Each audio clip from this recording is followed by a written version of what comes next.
প্রাগৈতিহাসিক ডাইনোসরদের অনেকেই ছিল বিশালদেহী। কিন্তু কোটি কোটি বছর আগে পৃথিবী কাঁপিয়ে বেড়ানো ডাইনোসরেরা কিভাবে হারিয়ে গেল, বিজ্ঞানীদের কাছে তা এখনও এক রহস্য। এ নিয়ে দুটি বহুল প্রচলিত ধারণা রয়েছে।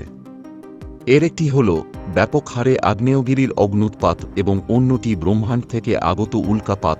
এই দুটি কারণেই ডাইনোসর প্রজাতির বিশালাকার প্রাণী আজ পৃথিবী থেকে বিলুপ্ত, কিন্তু তাদের অস্তিত্ব রয়ে গেছে শিলার মধ্যে থাকা জীবাশ্মে। সভ্যতা ও বিবর্তনের হাত ধরে পৃথিবীতে এক প্রজাতি আসবে, এক প্রজাতি চলে যাবে। সেই রকমই মনুষ্য প্রজাতি বিবর্তনের হাত ধরে যেভাবে পৃথিবীতে এসেছে, নির্মেঘ আকাশে বজ্রপাতের মতন একদিন এই পৃথিবী থেকে বিলুপ্ত হয়ে যাবে, মানুষ সহ শত শত প্রাণী।